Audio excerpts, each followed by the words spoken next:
Montreal. Hey, there's a term called burn the boats. And being all in, the Red Blacks burned the boats last week. Moving on from Drew Brown, traded away. Jake Maier is the leader of this team. Yeah, and Ryan Dinwiddie, the head coach of the Ottawa REDBLACKS, saying they have a lot more issues than just quarterback right now. It's part of the reason why they have not found the win column as it stands coming into week number 4, playing 2 games with a bye mixed in there as well. And Jason Moss, head coach of the Montreal Alouettes, fired up as ever, especially after an overtime defeat against the Edmonton Elks last week on the road. Montreal extremely happy to be back here at home at Percival Molson Stadium. Obviously, heavy hearts in and around Montreal with the events in the news this week, but the Alouettes trying to bring some joy to the area, and a great crowd here on a Sunday night for CFL action to round out week 4. Here we go with Brett Lowther putting foot to ball and dropping it down to Mario Alford as he crosses the 30-yard line and then knifes past the 40. And we get an opportunity to see Davis Alexander after the 21-yard return. There's a couple of things I love about Davis Alexander last couple of weeks. 5 touchdowns, 0 interceptions, but the guy's got 7 30-plus plays. What are those explosive pass plays? A lot of them to Tyson Philpott. This guy can use his legs to escape things, and he's going to look for some of those downfield shots. Been real fun to watch what he's done so far this year, Marshall. Davis Alexander, I think a lot of people going, well, he had a loss, but he must have played poorly. Well, not so fast. 29 of 44 last week, no interceptions, 350-plus yards. As Stevie Scott back in the lineup gets the carry inside, as Stevie Scott factoring back into this Montreal rushing attack after Travis Tice played main character last week. Yeah, and that's kind of great. They got the flexibility to have Stevie Scott and Travis Tice, two really good running backs. A little bit different how they do it. Stevie Scott back from an injury. So Tice will get some rotational plays within this system to keep both guys healthy. And right away, we see Travis Tice lining up at the tight end at the bottom of your screen as Stevie Scott in the backfield. So the 2 running back set early and often here for DA as Alexander rips it out to Tice in the flats. And he fights his way across the 55-yard line. Well earned that time for the first Alouettes first down as we get a look at their starting attack. Tiger Shanks has done really good things on film. Started from UVale. UNLV drafted last year. That right tackle looks solidified for a long time. And Tyson Philpott, first in the CFL yards, receptions. The guy's averaging 130 yards per game. Hey, Marshall, somebody double team that guy. Let's go. Can we get double coverage on that guy, please? We were trying to figure out if they box and won him or what are they doing here. All sorts of different things to try and slow down Philpott. Is this one complete underneath? And it is Philpott on the receiving end quickly from Davis Alexander as they get off to a quick start, something they were aiming for here in week 4 to set the tone against the REDBLACKS without a win. Yeah, this is what's real good about Davis Alexander. This is a little bit of his zone read plays. You guys roll it, go ahead, and you're going to have a player right out in the flat, underneath, so the quarterback can use his legs, take that quick underneath throw. He doesn't have to wait for the timing or everything. You know, you got to play contain. Hard what you do when the Alouettes have so many good athletes in the backfield. This time they'll bump Stevie Scott out alongside Travis Tice in a great defensive play as Alexander hits the turf. All right, the Ottawa defense is climbing the ladder that time, and knocking it down was Bennett Williams. And Bryce Carter, 1 quarterback sack this year. He's got to pressure, get some pressure on Davis Alexander. Love the motor on the 4th-year player. Speaking of pressure, CJ Rivas, 10 D10 tackles, 2 knockdowns. Get this guy blitzing the quarterback. Get him out there. And everyone in REDBLACKS Nation excited. Amari Henderson back. First start of the year. Should provide some stability. 2nd-year player for the REDBLACKS after a couple years in Saskatchewan. After the incomplete pass, 5-man pressure, and Alexander rifles this one underneath, incomplete. And you just mentioned C.J. Rivas as he was the closest defender on the play, and it should force out the punting unit. And it will.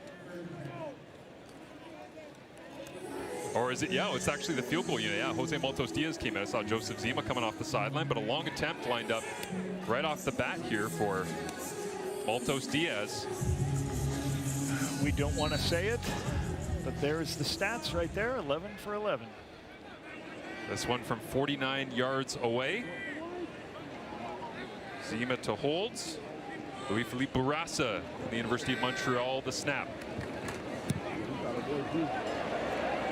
And doink! Off the uprights. Way to go, Lapo. goodness. Altos Diaz 11 in favor of Toronto because of pair picks. Yeah, 2 touchdowns, 2 picks, 484 yards last week. You can see there. Yeah, the thing that's got to really happen for this team is find ways to create some explosive plays, but also get a run game going so it's not all on Jake Maier. Up against it, against this Noel Thorpe coached defense for the Montreal Alouettes, as we see the Red Blacks attack that will try to get on the scoreboard early and often here today in Montreal. With the cutting of Martez Ivey this week, Zach Pelios gets his first start this year back at the tackle position he played last year. And Benjamin Victor, replaces the hurt Eugene Lewis. Last year with the Elks, 32 catches, 330 yards, 1 TD. He's got some big shoes to fill, but he'll plug in for the injured Eugene Lewis. Ed Neverhard lines up tight to the line of scrimmage. As Maier with play action looks to Justin Hardy, but pressure's on, giving chase and just having to dump it away as Josh Archibald was all over him. The original pressure, I think, was coming in from Isaac Adiemi Berglund, the standout Canadian defensive end. And a flag comes out late as well as we get a look at it. The biggest thing you have to have an understanding is all these zone read plays that all these quarterbacks are doing is they're reading a defensive end. Some of the defensive ends in the league are just so athletic. Isaac Ademi Berglund, he just recovered. As Jake says, I'm going to pull this football because the end crashed. Berglund, the throw is not available. Berglund recovers and is able to force Jake Maier to throw the ball away. So good coverage at the back end. Contre Ottawa numéro 13, ça va être 3e essai. Intentional grounding, Ottawa number 13. It's going to be 3rd down. So that'll back them up as well.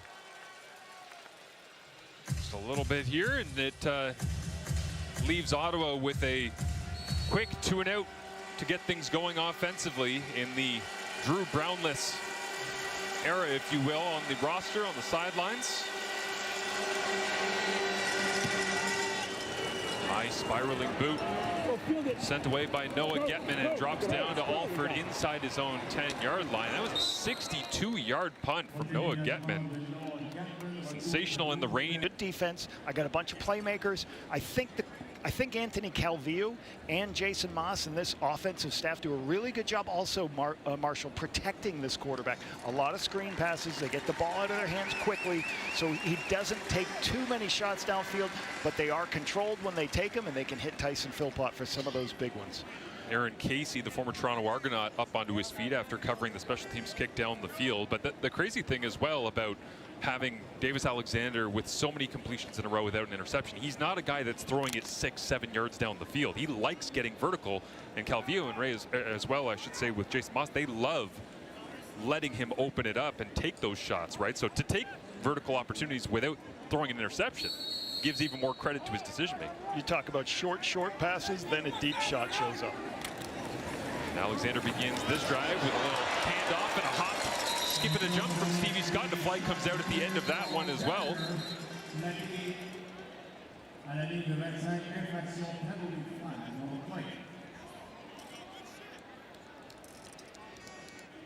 See this call. Bloc légal, les mains ont été portées au visage. Ottawa numéro 1, c'est une pénalité diverse. Ça donne un premier essai à Montréal. Look at block, hands in the face.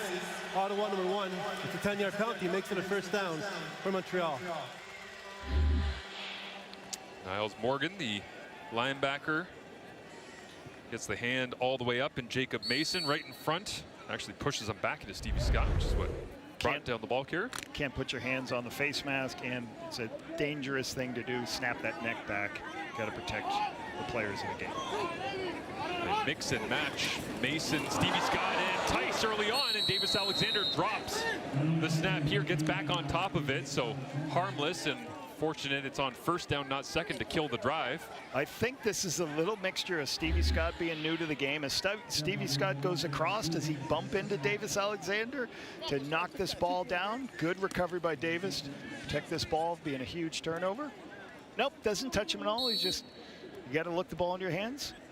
Hard thing to do for some of these quarterbacks. The game is so much, you catch the ball without the laces and throw it immediately. Sometimes it's going to put yourself in bad position. And we're just talking about Calvillo. How good was he at catch and release, right? And the quick game as they throw this one backwards, and Tyler Snead could throw it, and he chooses to hang on as he bounces off a tackler, reverses field, and now gets a wall of blockers, and out in front, Tyler Snead cuts it back. And on 2nd and long after the loss on 1st down, it's 21 yards for Tyler Snead. Creativity is awarded in the Canadian Football League, Marshall. This is a double pass. How you knew this was a double pass is because the bubble is Snead. It's a lateral to Snead. You can see him looking downfield. Do I have anybody? Nope. Now I'm going to take off, start running.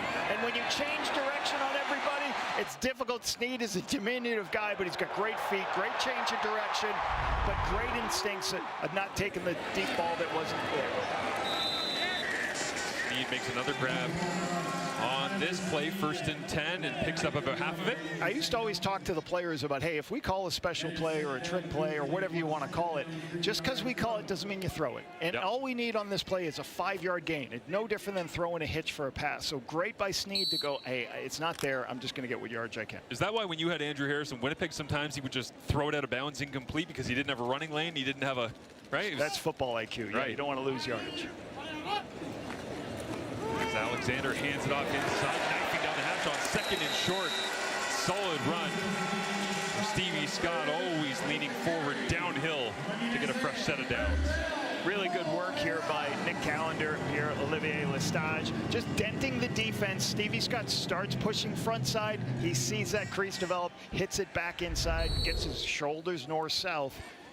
You know, at 6'1", 230, these Big Ten backs, bigger physical guys, they're gonna hit you, and it's gonna turn into a 7-yard gain.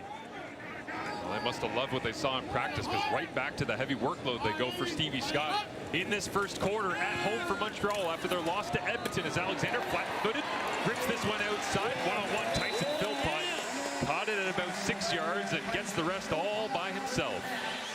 One of the great examples, again, what the Alouettes like out of Davis Alexander. You're going to get both receivers to the wide side of the field running deep, and then Tyson Philpott's going to come underneath. You see the 2 deep players, everybody's carrying the deep players, nobody's underneath Tyson. He recognizes immediately, gets it out to Philpott, and you know Philpott with the ball in his hands to the wide side of the field, he's going to get extra yardage. Good checked out, good decision on a shot play, taking the underneath throw.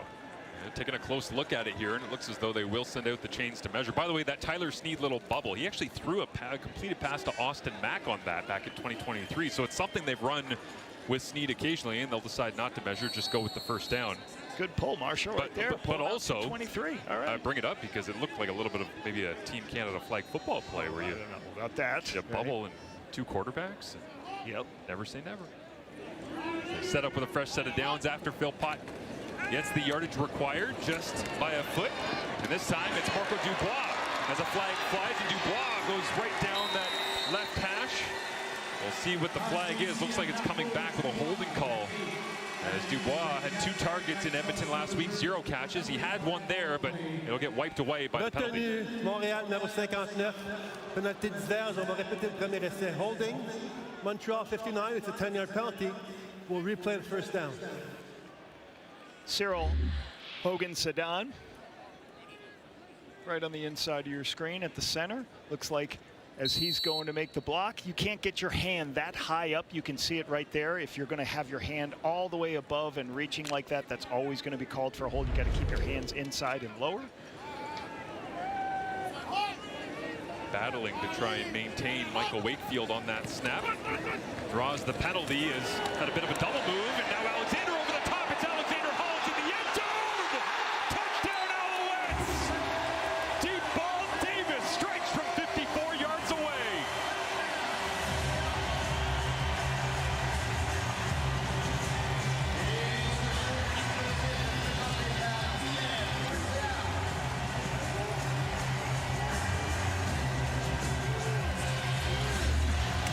Great execution here. This is what we talked about. Montreal, short play, then a shot play. But the legs of Davis Alexander is what creates this opportunity.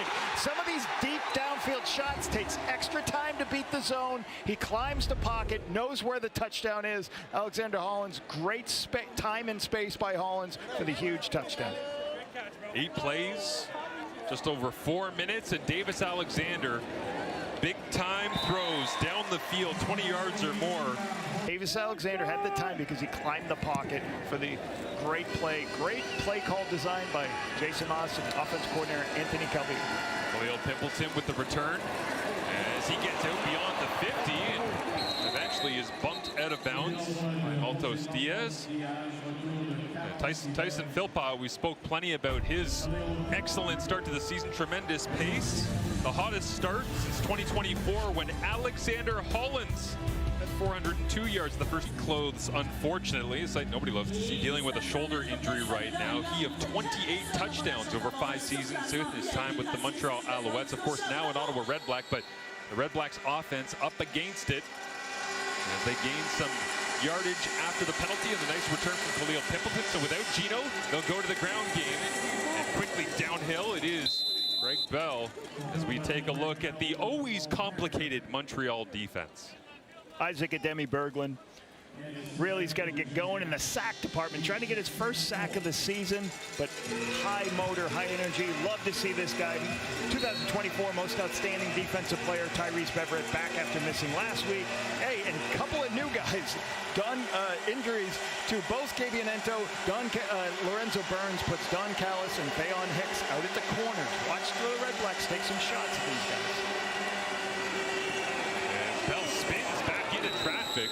Didn't have it on first effort, but bounces off a couple of players to pick up the first down for Ottawa. And this is what's got to happen for the REDBLACKS. You know, you watched that film last week. It's too much for Jake Mayer to be just throwing the ball all the time. They did not get a lot of yards rushing last week. 29 yards for 2.6 yard per gain. They need to get some of this stuff going to take it off Jake Mayer, who's making plays every play in the pass game, because otherwise the defense just going to tee it off, play coverage all game, and force you in a difficult situation. And I believe that is Greg Bell that is still down on the turf right now. So a ball game here on 1st and 10 after Bell did pick up the yardage required. And we haven't said the name Justin Hardy yet. Aiden Eberhardt. Still options in this Ottawa offense, and they've got to get going as Bell goes into the tent. Keelan White, fake on the little jet sweep, pressure on from Ademi Berglund again, and this time they'll bring him down. Mayer couldn't get rid of it as they'll clean up the flag. But Isaac Ademi Berglund has been everywhere in this first quarter. Little play action pass here. Didn't fall for the defensive end. You watch the tight end's trying to control it. But then Ademi Berglund from an inside position, he recovers, doesn't fall for the little play action pass on the speed sweep, contains the quarterback. Jake's got nowhere to go but go down and protect the ball and take the sack. I'm not sure if that was a substitution error because of the Greg Bell injury package coming in, or just a formation alignment assignment problem, but they did not have an end on the play, so that was the flag. I don't think the end man line of scrimmage reported, because they had an end man line of scrimmage, but he was an ineligible number that didn't report. Perfect. So 2nd and 19.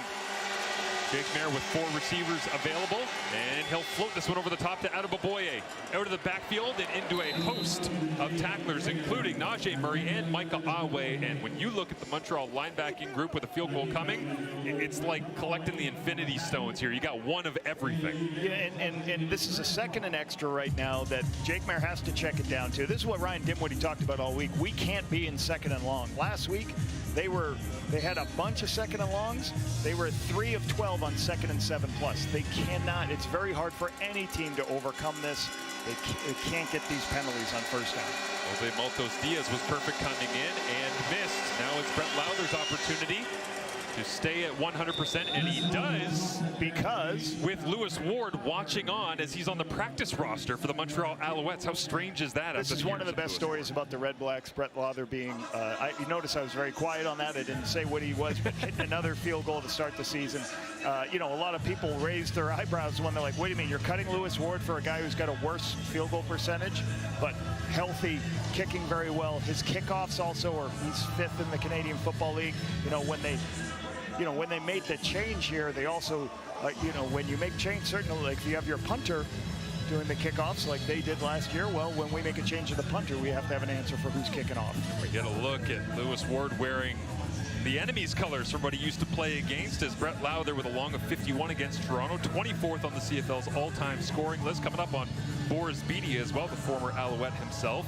Last year, Lowther started 4 of 8 in Saskatchewan, and now 8 of 8. So on the money in the nation's capital and here on the road to get things going in Montreal, as Davis Alexander goes back to work. His last pass went to Alexander Hollins for a touchdown. This time Tyson Philpott on a quick screen.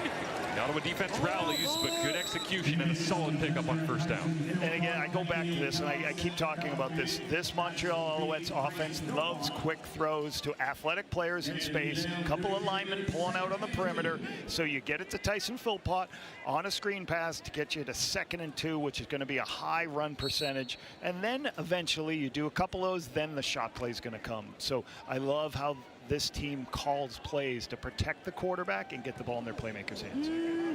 Tyson Philpott, 3 targets, 3 catches, 33 yards here early on. Stevie Scott inside. Oh, ran into a wall right at the 50-yard line, which is where he had to get to for the first down marker. And we already saw the athleticism of Bennett Williams jumping and knocking down a pass earlier. This time the physicality to try and get the stop, but it's Stevie Scott one-on-one at the hole. Listen to this.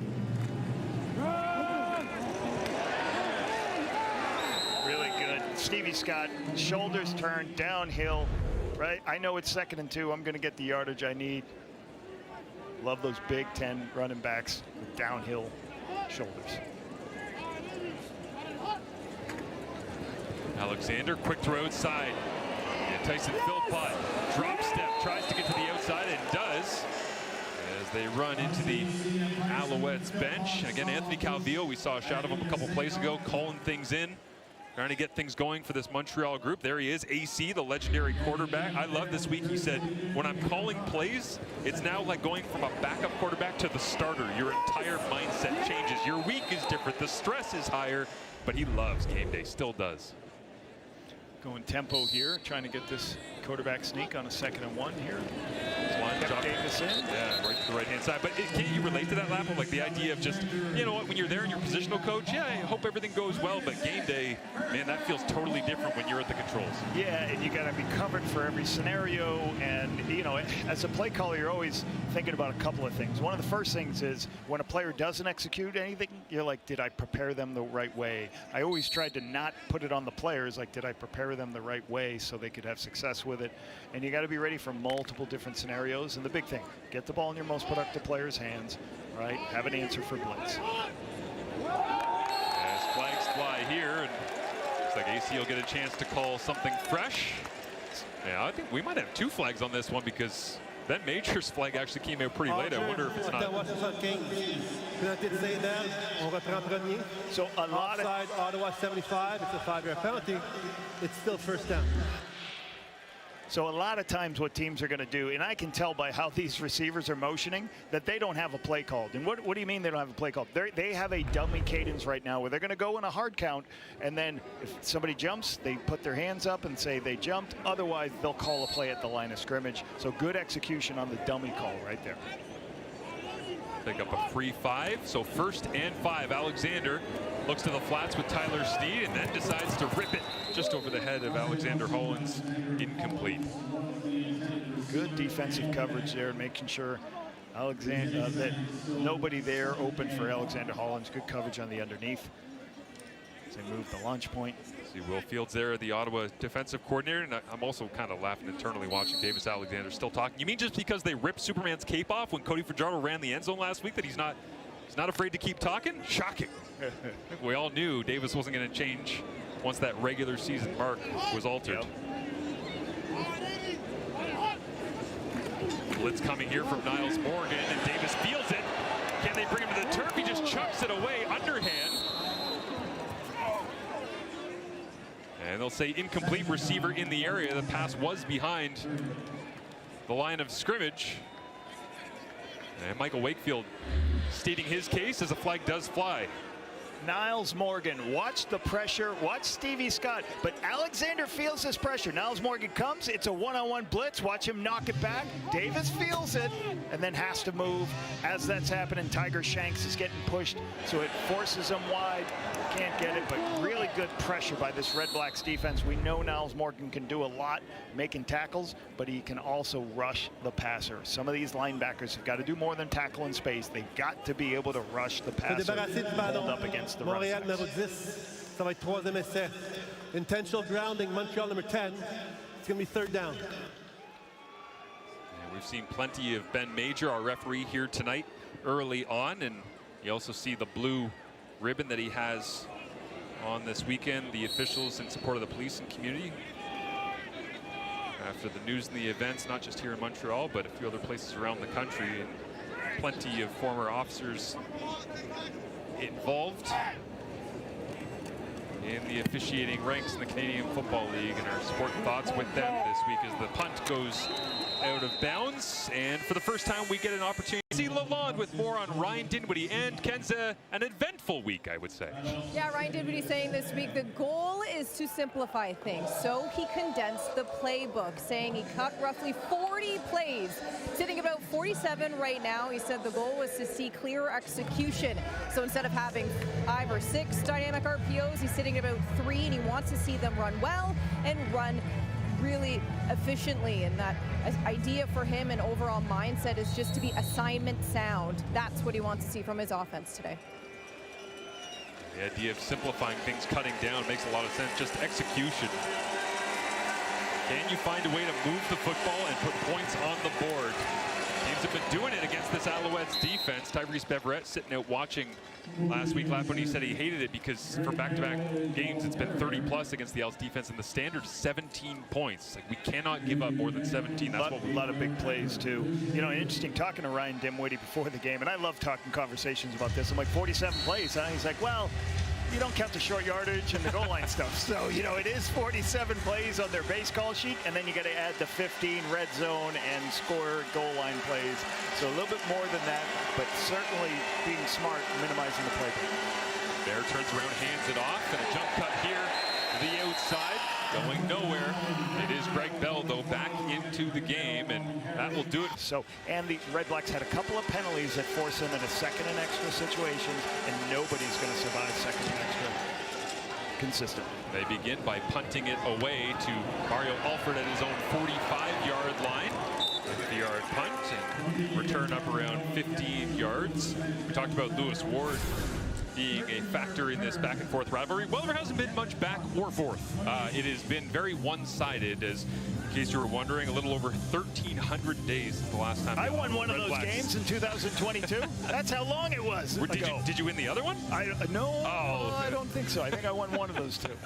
But it's a one-sided rivalry, but it's interesting in a 19 league. You really don't feel like Ottawa has been taking the back seat to this rivalry, despite the fact that it's been so long. So they've been in plenty of those games, as usual, coming down to the final 3 minutes here in the Canadian Football League, but haven't been able to finish it off as Alexander looks to throw outside. What a beautiful hands catch by Tyson Philpott for the first down. Tyson Philpott just so good, and because of the explosive plays, you better back up and give him a cushion. Hard play action, and then I'm just going to throw a one-on-one on the outside, because we're going to have to back up because Tyson Philpott's got a lot of shots. This is a deep comeback, comes out of a great location by Davis. That's what you talk about, get nice, easy first downs on first down. Got the Canadian Air Force logo on those gloves as well. Bright red gloves going here tonight in week 4 as Alexander fakes it to Travis Tyson in the backfield. Pressure is coming off the backside, CJ Revis, and Alexander floating to his right, gets it to Philpott, who loses his bucket and hangs on.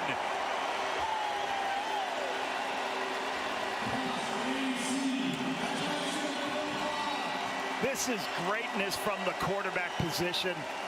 Davis Alexander, we talked about his legs already, but he is sprinting to the right. He's running all the way across the field. You see Tyson Philpott right here on our screen here. He's going to come all the way across this field, and he's on the back side of this. He's not even close to where the primary read is. But Davis Davis Alexander sprinting across the field, and look at that location on that football to Tyson. And then the best thing that Tyson does, Bennett Williams in there to give him a what for, and he's able to hold on to the football. We'll give it to Travis Tice as the running back who starred last week. Plenty of all-purpose yardage. Bounces his way down inside the 1. But, I mean, yeah, Tyson being able to catch up on the backside is great, but the throw. The throw was unbelievable, David. I don't know if we could get another shot of that sooner or later, but that was an amazing. He's sprinting to his right, and Alexander then finds it, puts it right on the money, right in Tyson Philpott's hands. Anything else off the framework of the body of the hands, it's not going to be a catch. Watch this right here. He's running to the right, all the way across, in a perfect location. If it's high, low, off to the side, it's going to be incomplete because of the collision. Short yardage package is in for the Montreal Alouettes. Dustin Crum into the end zone as flags fly, and they will be offside against the Red Blacks defensive line. And the Alouettes increase their lead with Cyril Hogan-St-Dong doing the spiking duties. Ottawa number 8, penalty décliné, touché. Offside, Ottawa number 8, the penalty is declined. It's a touchdown. I always felt that offensive linemen kind of need to go to school to celebrate plays, because sometimes they're just not really good at the spiking and stuff. Here you see Dustin Crum just following the big men. The big men are there's going to be a mass of bodies. You're trying to stay as low as you can, and then you just keep your shoulders moving. Dustin Crum's made a living in that last couple of years. Well, came over from the Red Blacks last season. I was going to say, did plenty of the short yardage plunge work for the Ottawa REDBLACKS. Bit of a pipeline going with the backup position. Caleb Evans came over, handled short yardage here in Montreal, got injured. And Dustin Crum jumping into the fray in free agency this season. Davis Alexander making a difference. What a throw, rolling to his right to Tyson. In for the short yardage wedge. So four plays, 51 yards, 2:11 off the clock. Davis Alexander 9 of 12 for 153 right now. As Khalil Pimpleton returns this kickoff across the 40-yard line, just barely. And Jake Mayer back out onto the field. And what's interesting, you would think for this football team, Jake Mayer's like, oh, we're playing Montreal. Well, Montreal so far defensively has really struggled in some areas, giving up the most big plays this year defensively, and you know, playing two young corners. Here's a crazy stat about where we are in the Canadian Football League this year. Montreal's the third best scoring defense in the CFL, but they're giving up 30 points a game. Right? That's kind of unheard of, but it just shows how the offenses have started this season, and that's what Jake Mayer is trying to get into. Well, and you get a look at this defense. Michael Awe, Kent Narku, Tyrese Beverette. Not an easy assignment for Jake Mayer here in a Week 4 test as he fades away, completing this one out to the right-hand side and cutting back against the grain, beating that defense is Greg Bell, who picks up a first down. Hard play action with a downfield shot, but you always talking to your quarterback. You're never going to go broke, put money in the bank. He recognizes nothing open. I'm going to hit as the coverage is lifted, I'm going to put Greg Bell, give him the ball in space, and see if Robert Kennedy can make the play. He can't. Great the first down on first down with throwing the check down. Really good start for this drive. And still 100%, 3 for 3. 3 for 3. First down of this quarter is Mayer. Quick little play action flick. Completes this one. Keelan White, second year out of Montana, makes the grab. As McLeod Bethel Thompson with Ryan Dinwiddie back in their time with the Toronto Argonauts. Plenty of experience, obviously, and Dinwiddie telling us this week that he is extremely thankful because when Drew Brown requested to be released and they ended up having to trade him and he goes to Winnipeg, he said, we needed somebody to come in. I just called Mac and said, would you be interested? Is your arm up to shape? Have you been staying in good playing shape? He said, yeah, we'll get you up to speed, no problem. And they've played together. They know the system. He already knows it, so it's an easy transition when he gets it. Inside run fake once again. This one ripped. And puck bouncing off a tackler. It is Cade McDonald getting the look. First year out of Miami of Ohio. Had to do a double take for a second. I thought that was Tyler Sneed, the undersized outside pass catcher. Great team defense running down. The ball's caught out in the flat, but they rally up, make the tackle. You got Beverette and company there to create basically a 2-yard gain on 2nd and 7, get them off the field. And McLeod Bethel Thompson, back to that, like this trade would not, I know that there was talk about Drew Brown wasn't happy and there's some eggshells going on. Drew Brown was going to be a Red Black unless McLeod Bethel-Thompson was available. Right. So you're going to check that, see if you can get a quarterback that's got experience. Then you can make the trade, make your team better. Mario Alford returns the punt.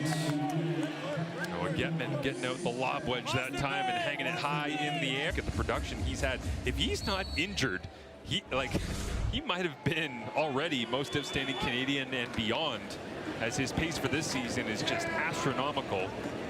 And Montreal begins with an inside handoff, but Tyson Philpott has really unlocked, it feels like, this offense, and not sure we knew it was going to be a perfect pairing with Davis Alexander, but it's hard to argue against it right now. And a little different. They use him they move him around a little bit, but for the most part he plays to the wide side of the field. So as an offense, they've done a really good job finding ways to get him the ball.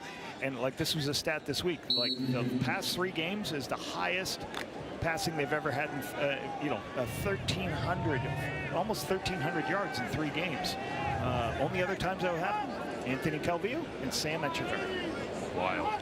The best of the best in Montreal football history as Alexander goes over the top once again and drops it in, but incomplete. What an opportunity that was for Kasim Ferdinand. Scott Hutter playing free safety, had 2 interceptions this week, does a really good job coming off the middle of the field and trying to get his hand in there just at the last second. Right? Excellent. Was on the Owls last year, but hey, he had 2 interceptions last week. I want to put a new term up. There's the Canadian Air Force back in the day, the receivers. This is the Canadian Defense Shield. All interceptions by the Redbacks came from Canadian players. Love it. Kasim Ferdinand, by the way, 4 games played last year, no targets, no catches. In his first opportunity last week at Edmonton, 5 targets, 4 catches. So maybe they were trying to reward his hard effort and how good he looked in that game on the road in week 3. But you are looking at the leader in defensive tackles in 2025 in the entire Canadian Football League, relegated to backup to start this season, but he's earning his stripes here in Montreal once again. Down to Kenzie Lalonde with more. Schilling coming off last week's loss to the Elks. Jason Moss saying at times there were some missed tackles. And Micah Alway has said since the beginning of being a professional football player, he has always done extra tackling drills, whether it's after practice, but he also does one on game day, and that is tackling the goalpost. Yes, he goes up against the goalpost. He said it's always the hardest hit, but it prepares him for in-game. Love it, Ken. Said he's constantly learning and evolving as well as Jake Mayer fades away, and I'm sure he completed this one trying to dig it out in front of Josh Archibald. They'll say incomplete. Yeah, Michael Alway is a special player, is the first incompletion for Jake Mayer in this ball game. And talking about tackling, he said he's got teammates that had spoken about, trying to track down chickens in the fields in Texas and all these different things that they use in their offseason to get ready. He is an absolute monster on the football field, but such an interesting mind, an interesting guy to talk to about concepts, defensive, offensive schemes, mindset, all of it. Great analyst of the Canadian game as he digs in the middle against Mayer here on second and long. Tyrese Beverette gets the hit, ball up in the air, and they'll call it incomplete, but Beverette flies around the edge in his return to the lineup here in week 4. The hard part about Tyrese Beverette is when he rushes the passer, he comes with such speed. You got Zach Pelios in his first start. You're going to see right off the edge, late, he's going to come up and then blitz off the edge. But watch Zach Pelios. He doesn't do a good job getting his hands. He lunges at him, creates a short edge, and Tyrese is right around him to make a play. There's no opportunity for Jake Mayer to find this ball downfield, but the speed, dip underneath the right tackle and make the play. One of the reasons Mike Alway, obviously not starting, because the play of Tyrese Beverette coming back puts Geoffrey Canton-Arcou at the middle linebacker, right? And now you've got some guys that can really rush the passer, can do a lot of things. I mean, take a look at that bench there as we see the injured Red Black down on the turf and getting looked at. But that shot of Noel Thorpe talking to the linebacking crew is good to see. Looks like up onto his feet, the Red Blacks receiver. But I mean, that group right there, Micah Alway, you talk about a leading tackler, a true middle linebacker, a downhill or a thumper. Tyrese Beverette is a little bit of a defensive back slash linebacker. Canton-Arcou is a bit of a defensive lineman slash linebacker. It's almost like a Venn diagram, if you will, of overlap, and they all happen to play linebacker. AJ Gass had a bad linebacker back in the day, watching that video with them going through. And this team is loaded at some of these skill positions. Here's a name, Tyrell Richards, who plays mostly special teams, but you know, he was tied for first in the CFL last year in special teams tackles with Alexandre Gagne, who is also tied for first in the CFL. So there's a wealth of depth at these positions, and that's why you see so many different pieces from this Montreal Alouette defense. The Will linebacker at times, he's got to play free safety. The Sam linebacker, the strong side linebacker, sometimes he's going to roll to free safety. That's why it's difficult to play this team. They give you a lot of different looks dropping out into zones. Ben Major has a call for us.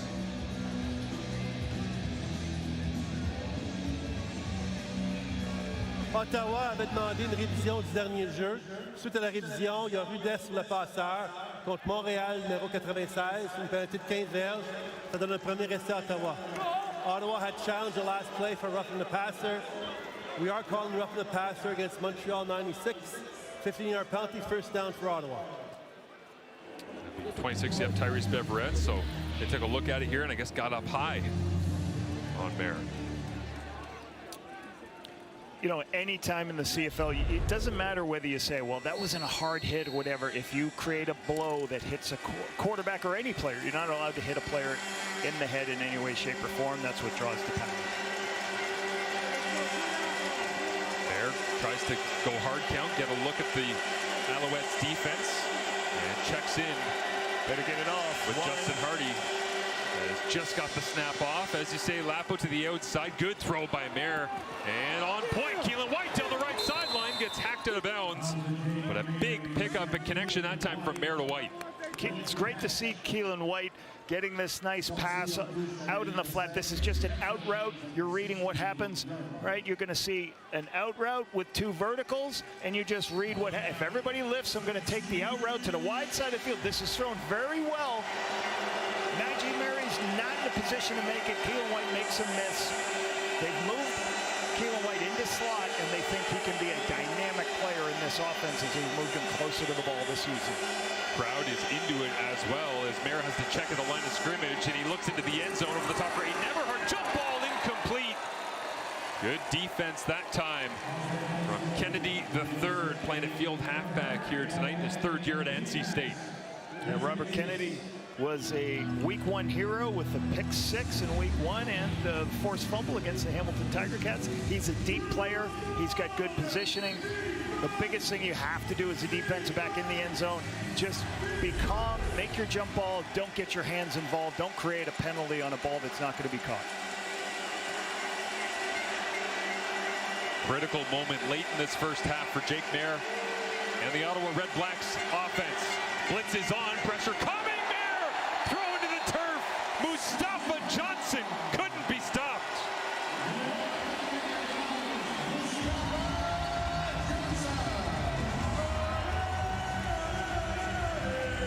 Multiple defensive pictures, different things happening.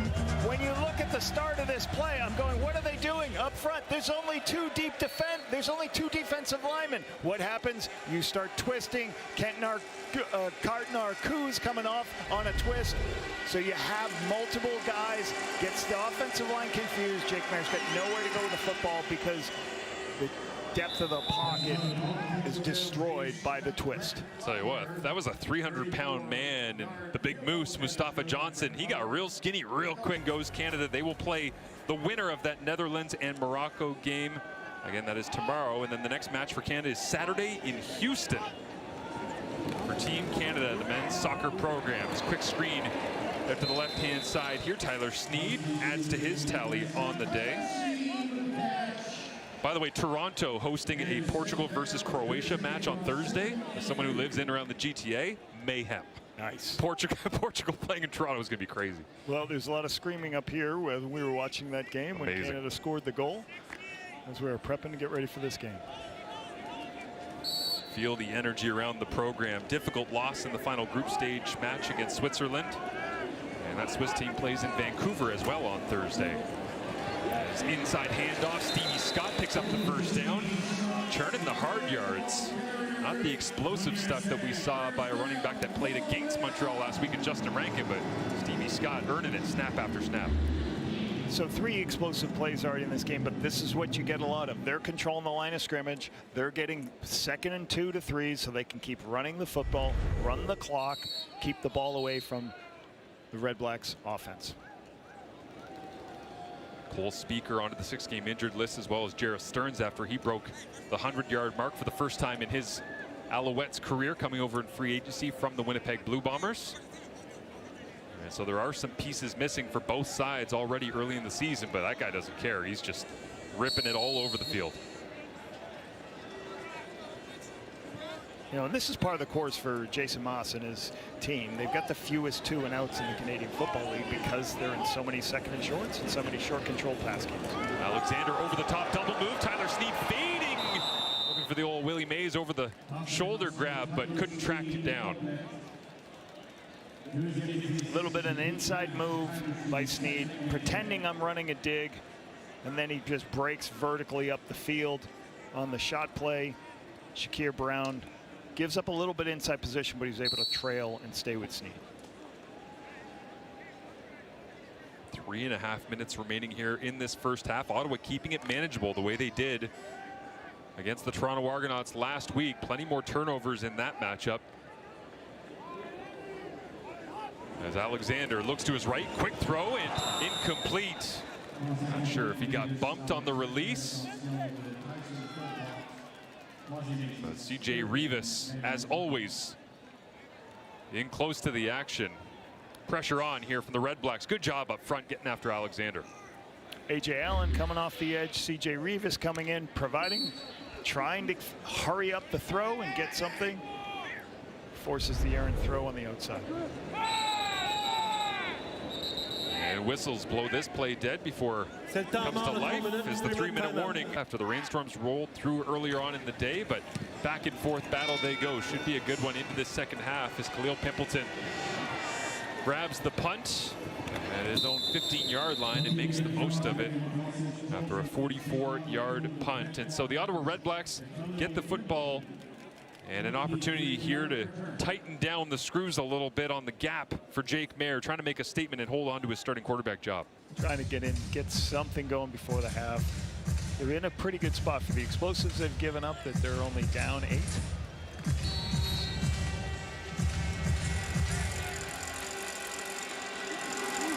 Again, the multiple looks this defense can throw. This time it's just Beverett and Kenton Arku playing in the middle, and the pressure gets there again. The Ottawa offensive line having a heck of a time as Daniel Wise this time follows up the early action by Isaac Adeyemi Berglund and the most recent sack by Mustafa Johnson. One-on-one, you got to handle your one-on-ones here. Sean McEwen gets beat, gets bench press off. And as Jake doesn't have time to throw his check down, they've got to find ways to get the ball out of their hand quicker, give them easier throws, or get better protection. It's hard to protect inside at times. They'll go with a safe pitch this time, just screen it out.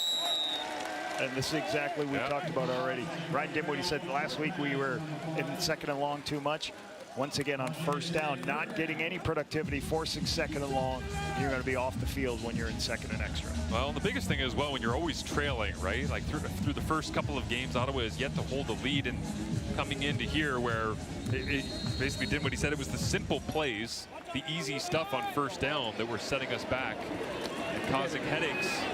And a quick 2 and out will add to that tally as Alford, after a 58-yard punt, the veteran from West Virginia, heads down the left rail, and a big special teams tackle, but Alford right in front of his special teams coordinator, Byron Archambault, flips the field and gives life to the Alouettes with 2:06 remaining in the half. Conduite répréhensible contre le banc d'Ottawa, c'est une pénalité diverge, d'où le ballon est mort. Premier essai Montréal. Objectionable conduct against the Ottawa bench. It's going to be 10 yards applied from the end of the play. 1st down for Montreal. Not sure what we can see, if we can see how this happened. It might have been a coach too far on the sideline that an official ran into. That's one of the new rules have been strictly enforced, but a huge return to the wide side of the field by Mario Alford sets Montreal up in great field position before the half. 21 games with the Alouettes back in 19 and 21. As Alexander down the right side. Easy money. Tyson Philpott. As Davis Alexander, did he take a late shot after throwing that dime on his feet and gingerly walking forward with a flag down in the offensive backfield? Having a system of plays that look alike to distract the defense. This is a fake screen pass, which they've already run to freeze Shakir Brown, and then you're going to go ahead and get the shot. They fake it and then throw it deep, and you can see the shot Davis Alexander takes at the end. It's dangerous position when your foot is planted. Mufta Ejili, I don't think there was any intent there, just trying to make his way to the quarterback, and the helmet hit the wrong spot at the wrong time. And crumb time. It's great to see Davis up and moving around smoothly right now on the sidelines. Tough as anyone in the CFL. But Dustin Crum comes in as they add the penalty yardage on. And Crum with his second plunge of the ball game. Looks like they'll spot him just shy.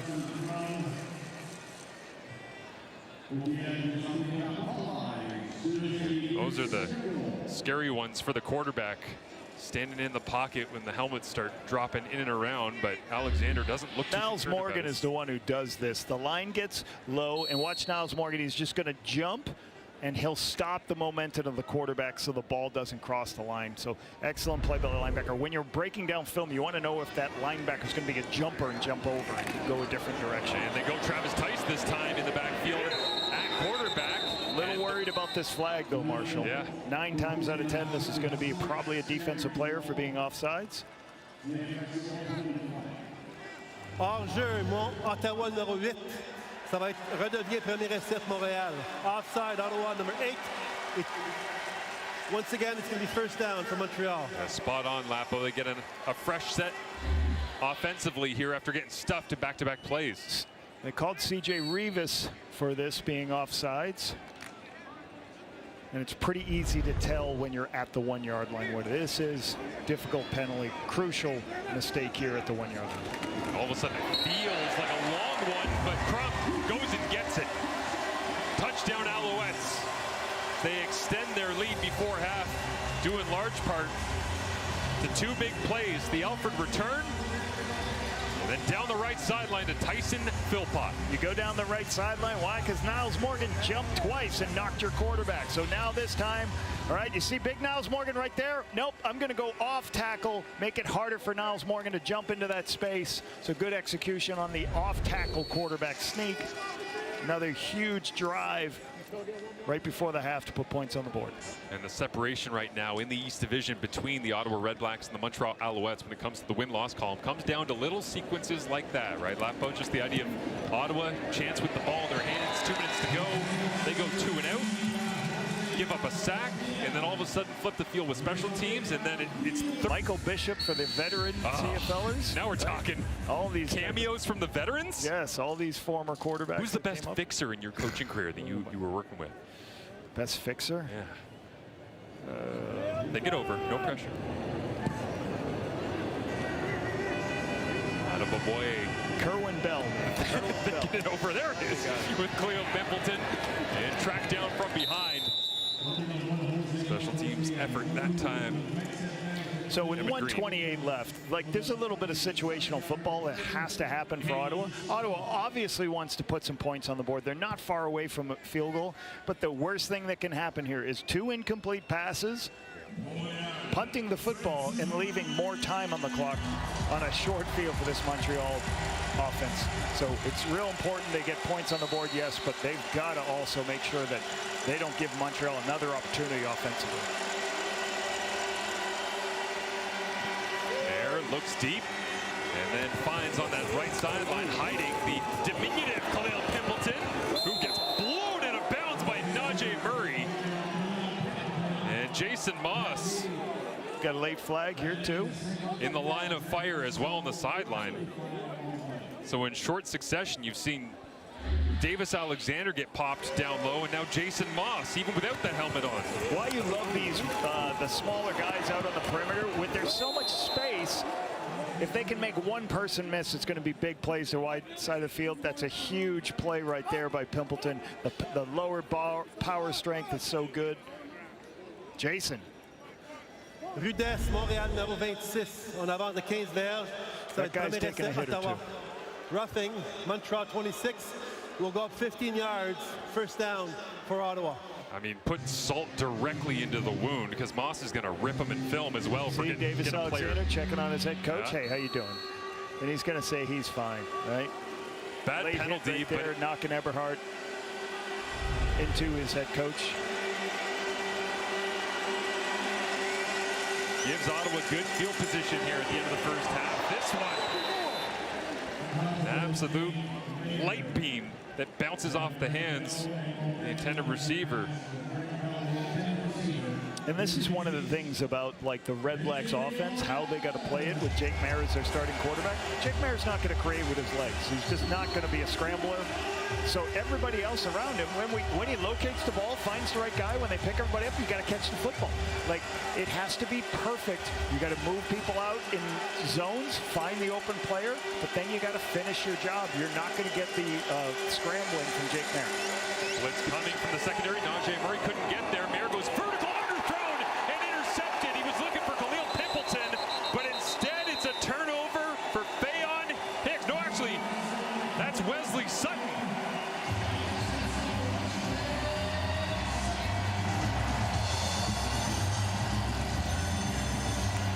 Sometimes these wide side throws downfield, you want to put it on a rope instead of trying to throw it over the top. And what you're going to see is the safety is moving off this hash. It looks open early, but it closes quickly because the safeties do such a good job. And you can see that happening. Great move by Wesley Sutton getting underneath. The ball's got to be on a line if you're going to try to put it there because Sutton's going to be over it's in the air too long. Sutton's right there to make the play. And a great takeaway by, once again, the defense of the Owls. So Wesley Sutton celebrates, and the Alouettes defense doing their job so far here at home in week 4 with a minute to go. It is Davis Alexander back in the ball game. And for the Red Blacks, one of the things they have to perform better at and is certainly the turnover margin, right? They've got 2 games this season. They've had 5 turnovers in each of those games. So if you're turning the ball over 5 times off at you, you're just putting your defense in a difficult position. And once again, you're close to field goal range on that last one. Now you get no points with the turnovers. They got to clean up the turnover margin. Cyril Hogan St. Don, the center, in for Justin Lawrence, who's on the injured list.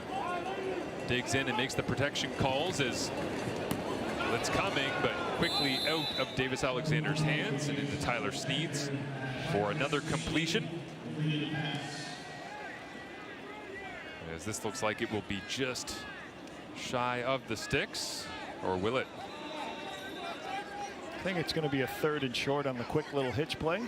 So I think they're going to go tempo right here as fast as they can once it gets marked.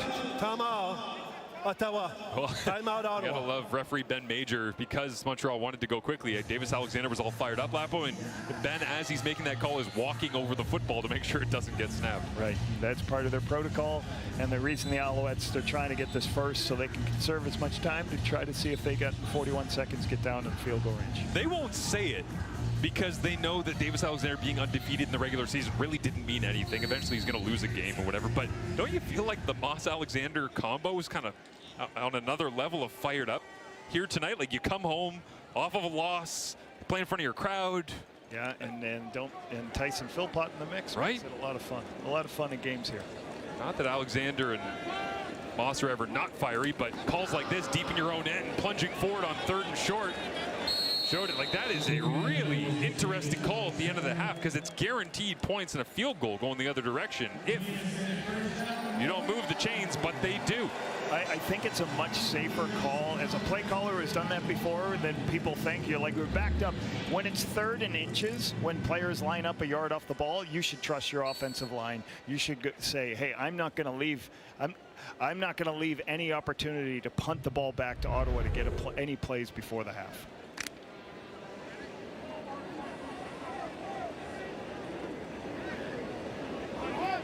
Alexander once again with Travis Tice and Stevie Scott in the backfield alongside him. We'll hand it off to Tice. Wrapped up and rolled down. A host of Red Blacks tacklers. Lapalisse, you got something you got to do at halftime? What do you? So I have to run down at halftime as a Team Canada You men's busy? national team. Is Going to the concessions? What are you doing? No, we have a 8-minute inter-squad scrimmage with our team, so I've got to sprint down to the sideline and be ready to call a flag football game. Amazing. I'll see you later. He's done this whole half standing in the booth in Team Canada flag football shorts and high top. But this has been a regression. This is the second play on offense for them, a second and short, and it turns into an intentional grounding, throwing to an offensive lineman. And look, Jake Maier's been under pressure all night. He's taken 3 sacks. There are a number of plays that he's had to throw away, and when he has had time, he's had trouble finding receivers. I mean, he's only thrown 6 passes at wide receivers all night so far in the first half of the game. And you look at who gets the targets on Ottawa for their first 2 games. Aiden Eberhardt at 18. He's got 1 tonight. Gino Lewis at 16. He's not playing tonight. As Jose Maltos Diaz sets it into the sky to get things rolling. Second half action underway to round out week number 4 as Adam Aboye into his hands, and he'll power his way around the corner out past the 40-yard line. And we get an opportunity to see Jake Maier come off the sideline and try to get this offense flourishing once again. Pretty good completion percentage, but one of the things that this team's got to do better is take some deep shots downfield. Montreal hasn't allowed a bunch of those. Are you out of breath? A little bit out of breath running up the stairs. Are you a method actor, or is this real? This is real. This is real old age trying to run upstairs. Good job, buddy. No elevator up here. Maier, I'll give you a breath. Underneath, Aiden Eberhardt. And driven through the turf by Joffrey Kenton Arcou. And here's why my man is out of breath. Flying. Although I will say the execution, the game plan with the fence, not ideal. Yeah, also, it's pretty good. Yeah, but yeah, you didn't get much of an assist with the fencing yeah, this here at guy the was bottom. like, buddy, can I get in here? He's like, no. Right? Machocha was loving seeing you down there at field level. Got that. His name we haven't said very much of in this ballgame with Michael Awe making the tackle. There's Justin Hardy on the receiving end from Jake Maier. First catch of Justin Hardy tonight, and I do want to thank Danny Machocha, who set this all up, giving our opportunity for our players to play here. We have a lot of players on our team, men's and women's flag from Quebec. It's a huge one. This is me coming back up the stairs, a little bit tired, more tired. I am in the shorts. I am keeping that we never wear pants on the air because you can see us from top up. Have to do the shorts today. It's a top 3 challenge to get up the stairs here. Percival Molson, maybe the thin air of McMahon would be on that top list of difficult stairs. But I sympathize with you. As on 3rd down, they run the football here, and Greg Bell does pick up a fresh set. But that was great to have your team out on the turf and to see the support as well from all the Quebec fans. So many Quebecers on your club as well. Yeah, it was really good to see. You see Greg Bell here. It's 3rd and short. You don't call a lot of these wide zone runs because the opportunity for a negative yardage play, but sometimes they're great to get the ball away from all those big bodies inside. So nice run. Hey, Ottawa's been terrible this season on 3rd and 4. Doing a great job with it. I don't know if you can see my shorts. Yeah, you want to show them the sweat marks on the dress shirt?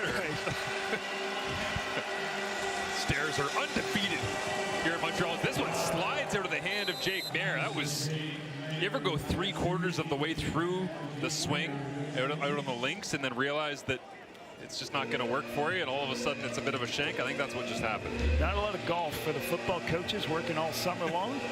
So, no, but it just comes out of his hand weird. Whether he's trying to change the launch point based on Debbie Berglund's hands coming up, it just misconnected to force another 2nd and long where they've struggled all night. Pressure look from the Alouettes. They bail out, but they do blitz Wesley Sutton off the edge. Complete underneath. Keelan White has to turn. And looks like he does have enough for the first down. Good battle from the young Canadian receiver. And really good patience by Jake Maier, understanding, like, there's a lot of guys standing at the line of scrimmage before this ball is snapped, but the protection holds up.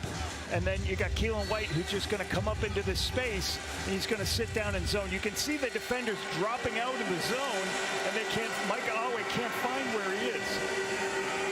4 targets, 4 catches, including this one for Keelan White. Little tempo here, calling the plays quickly, a little bit quicker for Ryan Dimwitty, get some rhythm. Quick hitch pass, just a 6-yard throw, get the ball out of his hands quickly into Keelan White's hands on the inside. 13-yard gain up to 14. As another pressure look from the Alouettes, and they bail out from the other side. Going to the back end, and it's caught! Justin Hardy walks it into the end zone. And I think this was a single step in the wrong direction, Lapo, from a linebacker bailing out from pressure that just opened the window, and Jake Mayer was able to knife it perfectly to Justin Hardy. You always talk to your quarterbacks about, as people are dropping out, you're going to see Tyrese Beverett. This is a blitz, but they're zone blitzing. So as everybody runs to their zone, there's huge creases. So then they try to react to the ball. Tyrese Beverett, one of the best in the business, just can't recover in time. It's a great throw, great concentration by Hardy, catching it on the back shoulder, spinning in for the touchdown. So great execution versus the zone blitz coming by the Alouettes. Tempo works into the end zone, go for 2. Mayer, hands off, going nowhere, all over it. Immediately, Isaac Adeyemi Berglund. The Red Blacks. Couple of pressures by Montreal. Jake Mayer makes them pay, being out of position when they're dropping into the zone for the touchdown. Good response in the second half by this Red Blacks offense. Mario Walford on the return, and another big play, that time on special teams by Bennett Williams, as he continues to fly to the football regardless of what unit he's part of. And out comes Davis Alexander here with his first touch of this second half. And again, Davis looked a heck of a lot like Davis of 13-0, didn't he, in that first half? Just getting it up and down the field, making the smart decisions, moving around. Yeah, and I remember talking to Danny Machocho when Davis became a starter last year, and everyone's like, you're moving on from Cody Fajardo, and he's like, it's not about Davis, it's about our team. Yeah. You just got to protect, make sure he does the right things, and let the players make the plays. Sooner or later, he'll make his own plays, but he doesn't have to win the whole game himself, and that's what he's done so well by protecting the football, using his legs. But more than anything, the players believe in Davis Alexander, and they can see how he plays, the effort he plays with, and he puts his body on the line for these guys. And, you know, like Jason, very similar to that guy right there, how Jason Moss played the game. It was interesting. Anthony Calvillo said he never called guys in the offseason, maybe once or twice. He said Davis talks to everyone all the time, all year round. That's the type of leadership stuff that he is naturally good at. And he's got everyone on the same page. He was on the same page with Stevie Scott on the route and the throw, but the catch just not there, and it will be 2 and out. Team that has the fewest 2 and outs in the CFL because how much their short passes. So a rare 2 and out Alexander, but just got to catch. Stevie Scott did a good job. Just got to catch the football when it's located. The other interesting thing that Calvillo talked about was he basically said, I don't have anywhere close to the arm strength that Davis Alexander does, so it's actually harder for me to play call for him because I have to try and understand that he can do things I never had the chance to do. Yeah, I don't know. I've gone against that guy a long time, and he had arm strength. What a great kick right there. Beautiful. Cowboy hat and shorts weather, maybe? No. I'll have some cowboy jeans. Jake Mayer with the football after the wonderful punt by Joseph Zima, and Joffrey Canton-Arcou brings down Greg Bell, but not until he has a gain of up around 8 yards on first down. So ahead of the chains here, the way they like it with this Red Blacks offense. They've been behind so often this early season. Defensively for Montreal, this is a pretty good, you know, the first half only giving up 23 yards rushing. Last week they gave up 201 yards rushing. I know that's an area of concern for Noel Thorpe and his defense. Hey, we got to stop the run better. Last week they just, you know, talking to Noel before the game, we just missed Justin Rankin a couple of times, and that's going to happen. You got to make your plays when those great backs get the ball in space. Canton-Arcou with 3 tackles here tonight. He came in with a league best 18. Late to rally to that one as well, but a first down for the Red Blacks offense as they rely on the ground game that time. Extra offensive lineman in with Samuel Carson. Spread people out. Give him a chance, and watch this one cut. Boom, puts his foot in the ground, gets north-south. Shoulders square for the first down yardage. You want backs who can put their foot in the ground immediately and get north-south and shoulders square. Get the big run on the outside zone play. Red Blacks with 5 first downs in the first half, already 5 here in the second. As Mayer looks to throw, he does to the outside. It's Daniel Adebaboye one-on-one with Wesley Sutton. Stiffy throws away Sutton to the sideline and picks up the first down. Adebaboye always getting those backup scrap reps, but always makes the most of them. A lot of misdirection in the backfield. You've got a speed sweep going in one direction, you're faking inside zone to the other, and then you leak Adebaboye out into the flat, get the ball in his hands, let him make people miss. Love Daniel. He's a great football player, great addition last season for the Ottawa Redblacks as a special teams demon and a running back. Such a strong low-to-the-ground runner is Adebaboye. This time they go with a jet sweep. It's Aiden Eberhardt trying to get around the corner, and the free agency pickup from the BC Lions spoke to this week and said he was very aware of the challenge of the Montreal defense, how unique they are, how much pressure they bring, how confusing they can be. Good way to neutralize that, I guess, is just getting his hands going around the corner. Yeah, you always call this conflict of assignment plays. The line's going to the left, but then you flip the ball to the slot receiver to the right. So you're trying to protect some of those runs so the defense, the speed of the defense goes in one direction, you create space for a receiver going the other direction.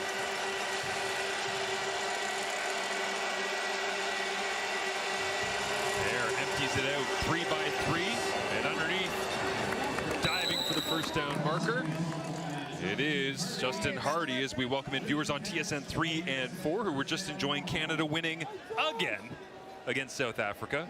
Sure, there's a lot of people watching that replay because that was an amazing win. Stefan Eustáquio playing the hero today. The question is, in the round of 16 against either Netherlands or Morocco, who will be the next Canadian soccer hero? Pretty good drive going so far by the Red Blacks here. Usually when you flip the field and flip midfield, Noel Thorpe is going to like to bring pressure and start lining up other people because he's getting mad you're moving the ball so much. He's wandering people around already on cue. Lapo is now Pimpleton catches to the outside and makes it all the way down to the 30-yard line, and a late flag will tag on more to the end of that play. Is again Pimpleton, 5'8", 162, and finding a way to churn out extra yardage. Jake Mayer, great understanding. You can't cover every zone, but sometimes people are going to leave this widest part of the zone available, and the quarterback's got to locate it. Great location, great timing, and then here comes the late hit at the end. Just too close to the sideline. You always talk to your players, escort them out the sideline, don't deliver a shot there. And here's where Thorpe gets creative, right? Yeah, usually, you know, this has been a long drive, you know, and he has been hurt by some zone pressures the last couple drives. We'll see what he wants to do. Line up with 2 defensive linemen, hand on the ground. Bring 5-man pressure underneath. Justin Hardy on a slant route, catches it. Gets down to around the 6, maybe 5.5-yard line.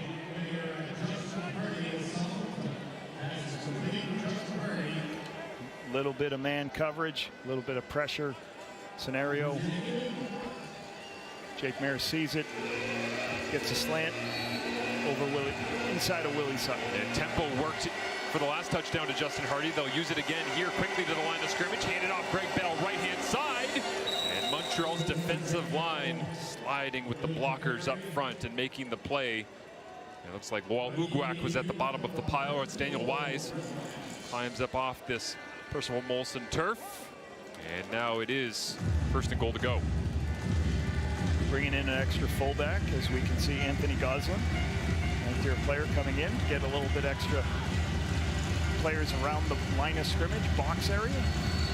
Goslin, the longtime Red Black, 9th year out of Sherbrooke. 4 receivers available. They'll fake it inside the Bell, slant route, 1-on-1, and did he hang on to it? Keelan White into the end zone, touchdown Red Blacks.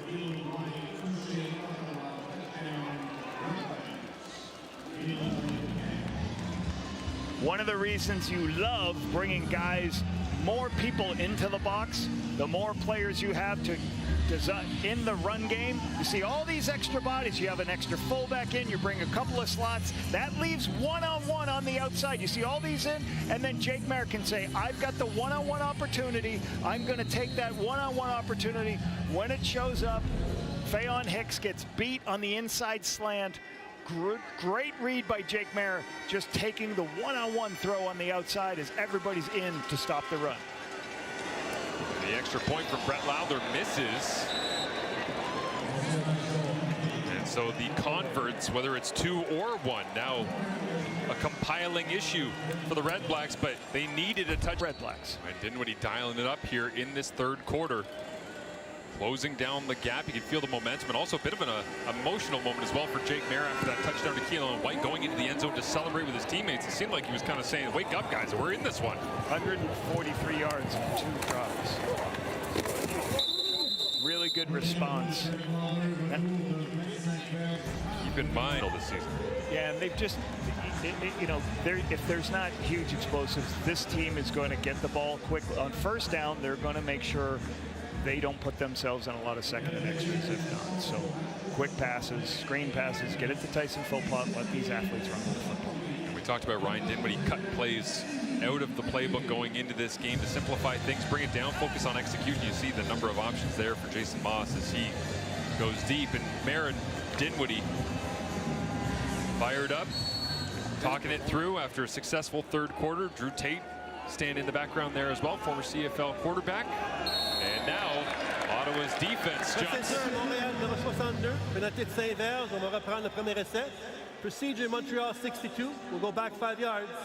It's still first down. Second time this stutter cadence or this cadence has worked. But this time, they're going to call it the hard count. The Tiger Shanks moves first. Well, I mean, the calendar jumped out at the end. They called it on him, but I think everybody, including Ottawa, thought they were walking backwards as if they were guilty. Interesting. They're trying to, the battle of the points goes on, and I'm sure the replay center is now going to help this take a look and make sure who went. And they're already looking it over before the call's even made. At it as it's happening to assist. You can see them right now confirming whether somebody stepped back or not. I've actually been fortunate enough to be in the replay center for a couple of games where they're looking these things over, and it's amazing how fast the play's not even done, and they're already ripping through the footage of a play that happened 10 seconds ago. Here's our referee, Ben Major, with the clarification.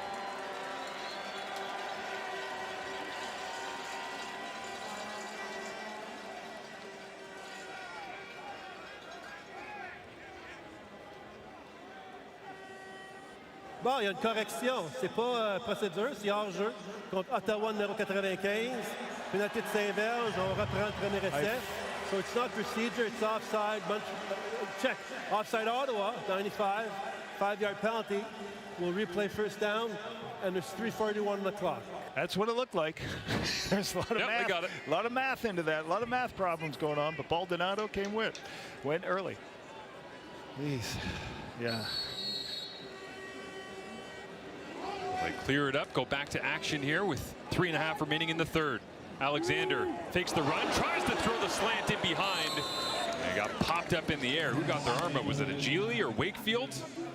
Someone off the edge making the play. Getting you that 2nd and 5. The part of those, hey, when guys are going to get the ball out of their hands this quickly, can you do anything in your power? Look like a jelly did that. If you can't get home on the rush, get your hand up and knock the ball down. Alexander 2nd and 5.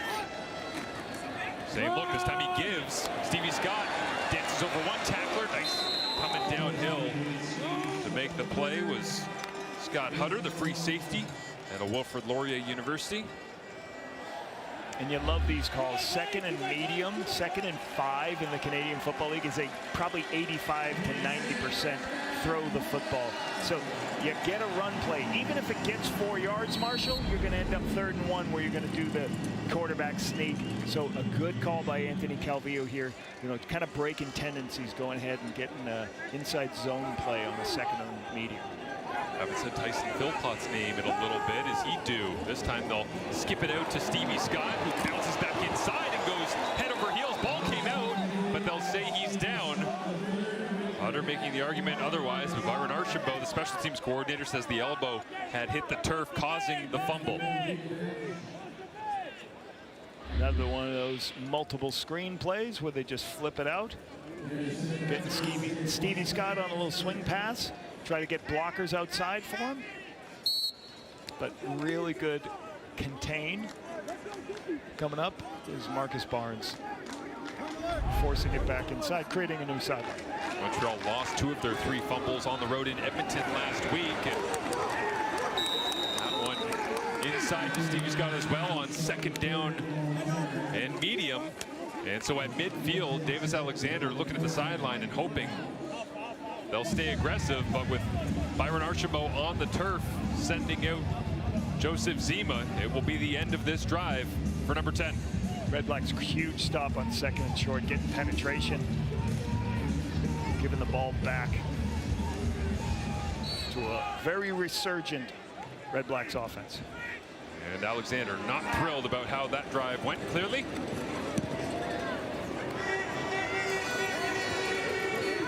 Will Pimpleton tries to make some magic for the Redblacks.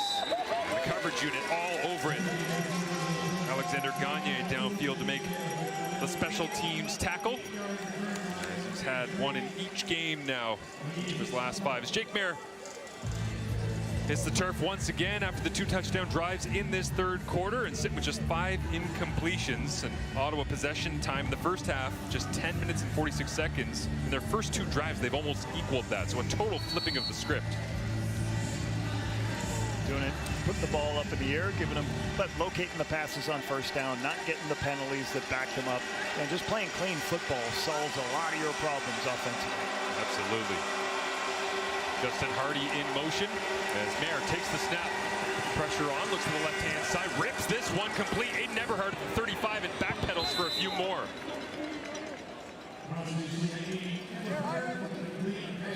Very difficult route to handle here. This is going to be a corner route. Watch him start to run the corner, and then he puts his foot in the ground, comes right back to the ball.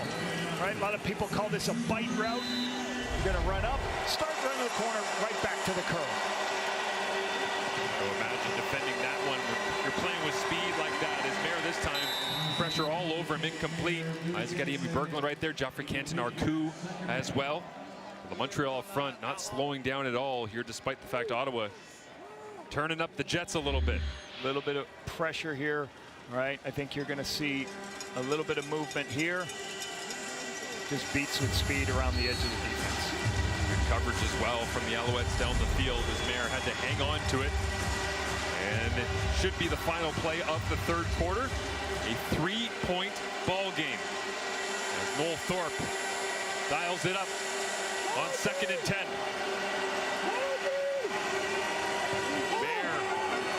Throws it up for grabs down the right side, and just a little bit of miscommunication that time.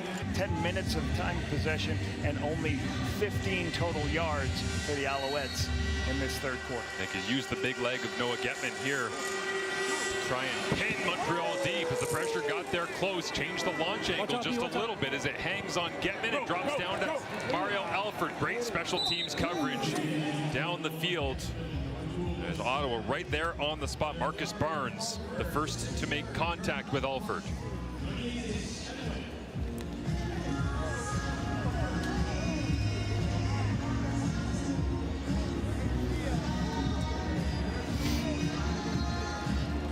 Davis Alexander back to the controls. You can guarantee he spent a quarter break talking things over with Jason Moss. Anthony Calvillo saying that his favorite thing about a young Davis Alexander, if he's not already young, younger, was hopping on the tablet immediately after every drive and just asking endless questions. He says he hasn't changed one bit despite the success in his early career. Outside to Tyson Philpott he goes, who dances away from the first tackler and the second. Before C.J. Rivas brings him down, but Tyson Philpott dancing in the open field. Ball out immediately to your playmaker, to the wide side of the field. Lucian's got to make the tackle. He can't make the tackle, too much space. Good step up for the extra short yardage play. Turn into a short yardage play. Punch their way forward. Tyson Philpott had 7 catches in the first half, held catchless in that 3rd quarter, but begins the 4th with another grab.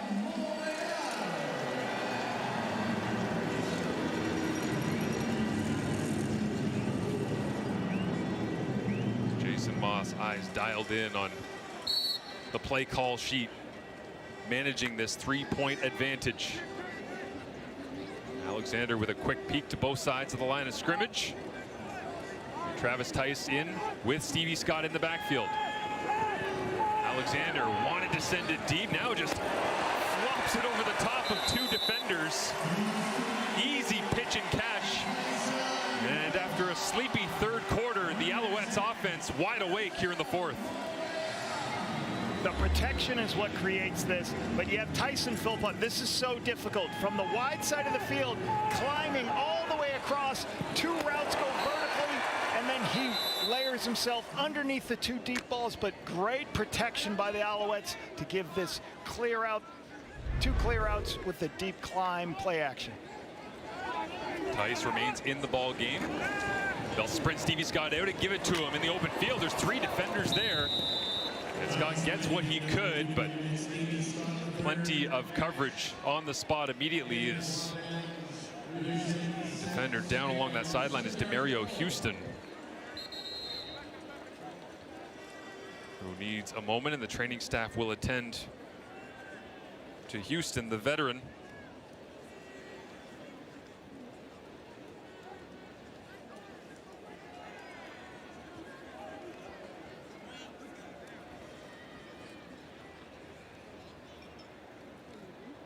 Ryan Dinwiddie over to check him out as well.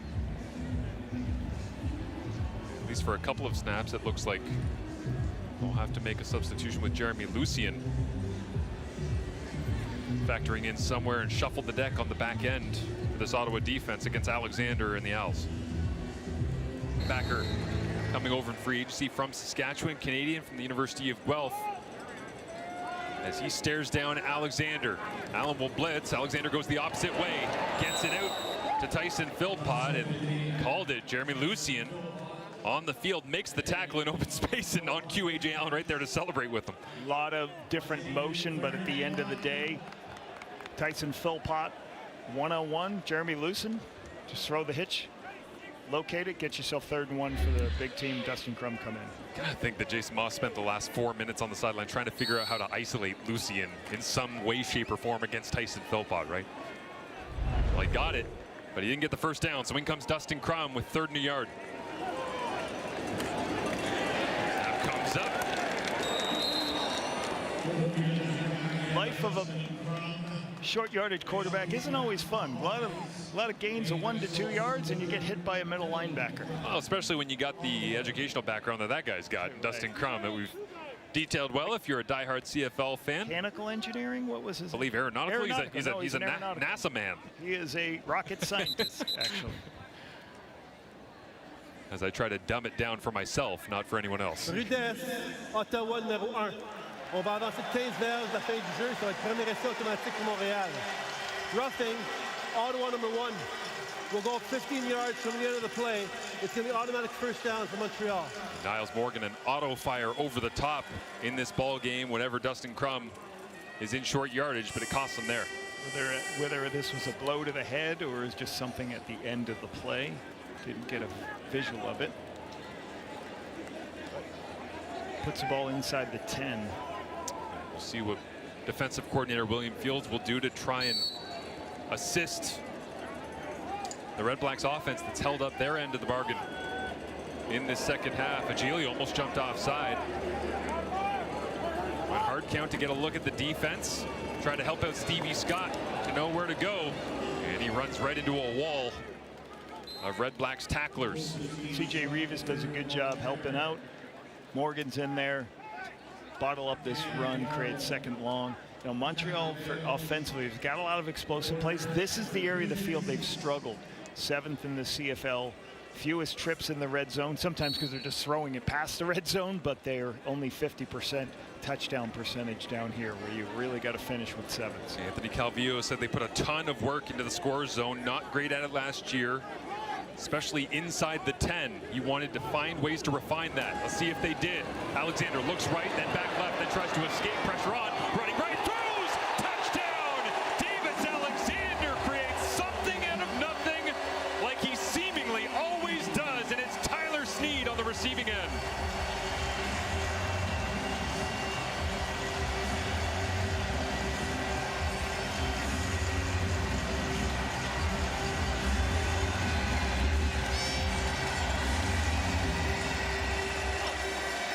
This is what you hate about quarterbacks who have legs as a defender. He's about to throw the ball. It's covered. Then he starts scrambling. You're not sure what's happening. Do I come up? Do I come play the player? CJ Revis, does he leave his defender? Leaves his defender. Tyler Snead's open with nobody around. You ever see those little scuff up the end of the play here? I was getting Hemi Berglund. A lot of tempo in this ball game, but it's pretty obvious that Davis Alexander has the need for Snead here in week 4. All the way to the end zone. They find each other once again, and now Pimpleton. What a return for him. Instant offense. Huge return by Pimpleton. You know, you got to be scared of this. Montreal has given up 2 return TDs in the CFL this year. I believe the only team to do that. And Pimpleton obviously starts upfield, then works to the wide side of the field. Great blocking, you can see. Just so patient, finding the space. He's such a dynamic playmaker. Flips the field, puts him almost 1 first down there in field goal range. Late substitutions here after the 43-yard return from Khalil Pimpleton. Crowd into it. Trying to go outside handoff for Daniel Adamaboye. Turned back inside. And a wall of blue right there. Lowell Ugwak in the middle of the fray with Josh Archibald. Like this Red Blacks team, still trying to mix in some run plays, not make themselves one-dimensional. Just the Alouettes defense really been very good stopping the run tonight.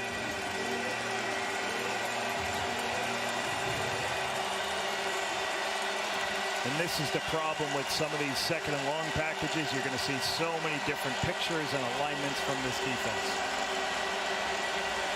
There, quick drop over the middle. Justin Hardy running free through the secondary inside the 25-yard line. And the Red Blacks offense has completely changed their complexion from the first couple of weeks. Justin Hardy breaks inside on the post versus man coverage. Actually, 2 deep safeties, everybody else in man. Jake Mayer recognizes it, delivers a strike to Justin Hardy. Pressure on, Mayer pumps, gets it away, and incomplete. So I've called plays against Noel Thorpe in my years long enough to know that.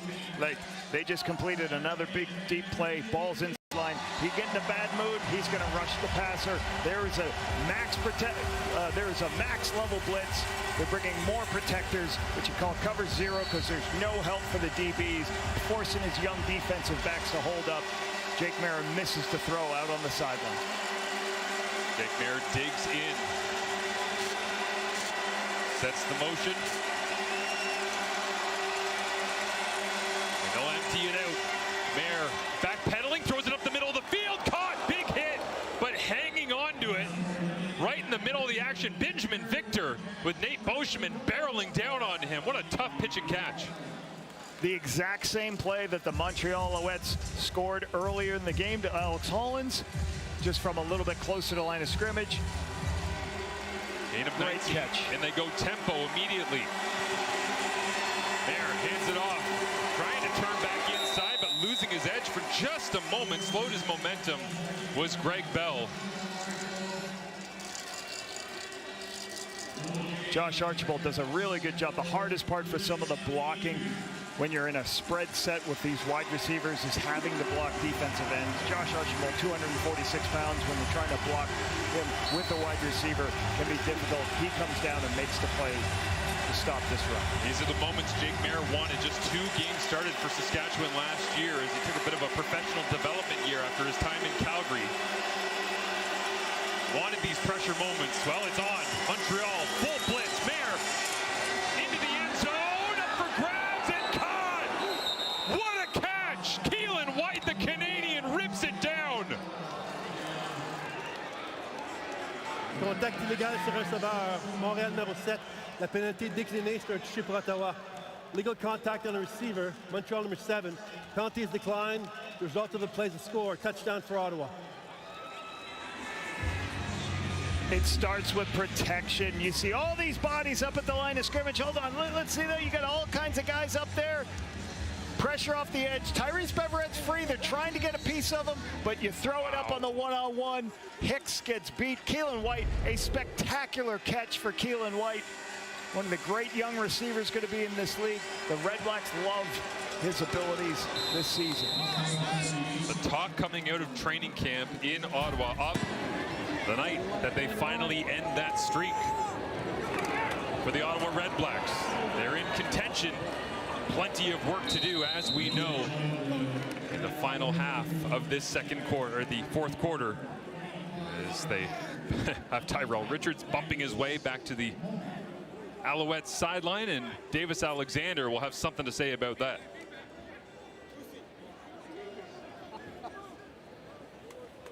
We won't get much different from this Alouettes offense now. You see the numbers have flipped. Jake Maier's got more passing yards, but Anthony Calvillo is going to continue to get the ball out of his hand quickly and then eventually take some shots. Alexander, quick rep inside Tyson Philpott with nobody around him. They make it look so easy when they're on the same page, immediately across the 55 and into Ottawa territory. When you're coming off, sometimes defenders are going to blitz off the edge. What do you do with your receiver? You replace the space. You can see it. Defender blitzing off the edge. Nobody underneath. So get the ball out of your hands when the defense is displaced. Philpott just sits down in that vacated area. Easy completion. Quick pass here once again. Screen game. Tyson Philpott crosses to the 40. Fights for even more yardage. And with that catch, remember when we were going crazy after week 2 here at home against Toronto? He has now gone past that 193-yard mark that he had against the Argonauts. He's done it again this week. This is what's hard about facing teams that do a lot. You've got a screen this way with linemen pulling this way, but you also have a screen this way. So which way you're going to go? You're going to fake a screen to the right, but then throw it back here, get your lineman pulling. You're separating the defense to give yourself more space for these wide receivers. Montreal keeps driving and Ottawa keeps answering. Might be a career high for Philpott before we're done here on a Sunday night in Quebec. As Stevie Scott bounces to the outside, inside the 20, cuts back at the 10 and dives forward, wrapped up inside the 5-yard line. Jeremy Lucien had an opportunity to make this tackle, but what you love about Stevie Scott, the Big Ten back at 230 pounds, 6'1", you better wrap him up. Low center of gravity. Okay, he's going to keep driving, bounces it outside, just miss, and he keeps it. You're not going to be able to bring him down with an arm tackle. Bounce outside for the big gain. Put the ball inside, close to Dustin Crum time. And the Alouettes called time. Davis Alexander frustrated. They couldn't get themselves situated with the personnel package. They sent in the heavies. It was Marco Dubois, Jacob Mason, Travis Tice in there as well. I think it might have been a little bit thrown off. Looks like Stevie Scott actually had to go to the sideline after that last play. I think it's going to be a little bit wider. Yeah, it's at the 5, so probably a couple of yards before we get Dustin Crum to come in. Base offense remains in for now. Anthony Calvillo did actually say this week that the only time in this season that he's felt like he's failed a little bit as a play caller is short yardage, not knowing whether to keep base or go heavy or how late to call it in. But regardless, after the timeout, they spend it there and they get themselves set. Scott the third watches from the sideline. Off to the left-hand side, and the play is so nice. They gave it to Tice. Touchdown, Alouettes.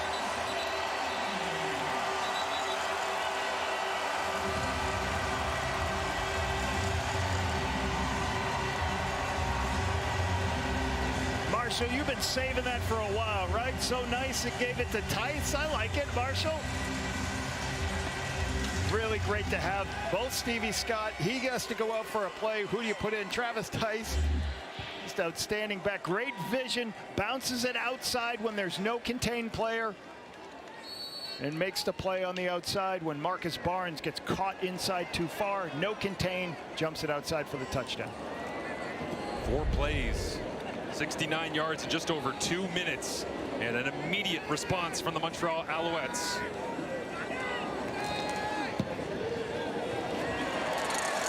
Extra point is missed. So Jose Maltos Diaz, who was perfect coming into the ball game on field goals, misses the extra point. As we've got Kenzie Lalonde on the sidelines with more on the touchdown scorer, Travis Tice. Yeah, so you'll notice Travis Tice has a new look Travis Moore since grade 3, all the way up till college in South Dakota. Because Travis's father, Rusty, was a massive George Brett fan, so it felt right for Travis to adopt that number. Tice family is from Pratt, Kansas, a town of about 7,000 people. And Dad Rusty and Mom Lindell are here today in the big city for just their second time to watch their son, and that one's got to feel good for this Tice family. Amazing, Kenzie. Yeah, my favorite part of chatting with Travis this week ahead of this game was him saying, you know, we're from a small town, there's not a lot of people. My dad was actually kind of rattled just by getting on the bus from the airport to get to downtown Montreal. He's like, why are there so many cars? I don't get it. Big city living in Montreal, and their boy is making big plays late in this one. Should have said, why is there so much construction here? Why are all these roads closed? Great response, like you said, by Montreal. Taking some time off the clock, nice drive. And again, getting the run game going. Calvillo prepping himself for the next drive. Will it be one to seal the game potentially, or to answer whatever Jake Mayer and Ryan Dinwiddie have up their sleeve? First, the return. It goes to Adebaboye. 20 to the 30, and bouncing back across the green. Man, the patience on Adebaboye. He knew that he had a chance to break that one for the major.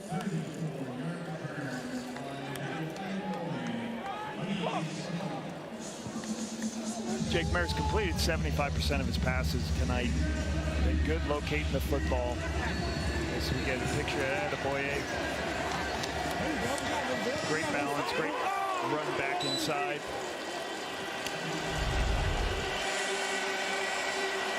So Jake Mayer empty it out 3-by-3, and Mayer throws the deep out. Justin Hardy on the money, the receiver that, according to Aiden Eberhardt, the Red Blacks receiver room called the doctor with his precision on route running. Great location. You're going to see him run a bench route. He's going to start up and then go right to the sideline, turn the defender. Jake Mayer throws it underneath. Wesley Sutton can't make the play if it's located, and it's located perfectly. And Justin Hardy's going to make that catch every time on the sideline. So smooth, such great routes from Justin Hardy. Makes it easy on a quarterback, but this defense making it tough. Mayer answering the call in this one is caught and fighting to keep him stood up. Is Khalil Pimpleton one-on-one right there with Robert Kennedy III. Sometimes it's not always sacks with Montreal defense. They pressured there, and then Khalil Pimpleton is in a position where he's in a one-on-one outside. You've got to wrap that. The DBs are in an island. They got to wrap it on one of the best returners in the league into the field. Really good stop by Sutton on the outside. Mayer with pressure on. Sidearm slings it. Yeah, not sure if that one was intended for anyone, but Mayer successfully getting it away from the oncoming rush of Isaac Adeyemi-Berglund. See Berglund right there coming off the edge over Dino Boyd. Just looks like Jake's not ready to throw where he wants to on the left-hand side. So when he holds it too long. A couple of yards to go. Jake Mayer answered the call for the touchdown to Keelan White recently. Can he do it here on third down?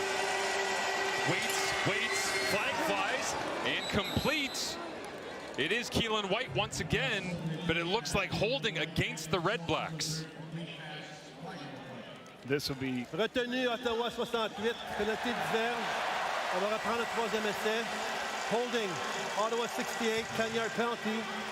We'll replay third down. Mayer held it a long time, Lapo. It's the rookie, the top overall pick, Giordano Vaccaro. See him at the right side of the screen as he's turning back, trying to get the block. He just turns around. You can see his right hand getting involved. So Gio gets the holding penalty, which is very difficult because it backs you up. You can't take a penalty there.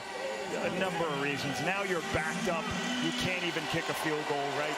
So it forces you on a 3rd and 12 situation. Downhill mindset from the Red Blacks, regardless of down and distance.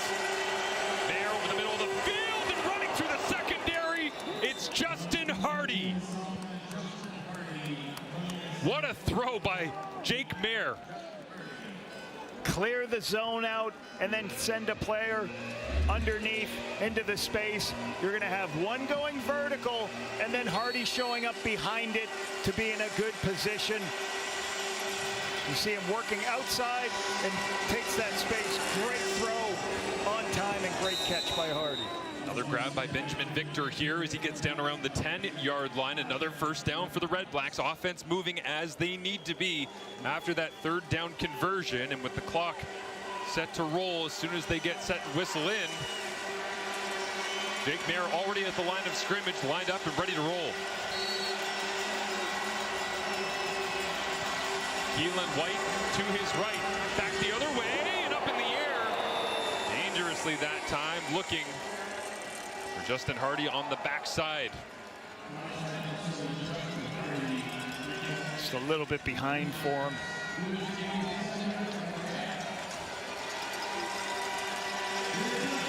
Yards away, you don't need it. You got 2 downs to get this, so you can get an underneath throw and then get it on the third down. Just a little bit behind, didn't have the body control to be able to pull that down.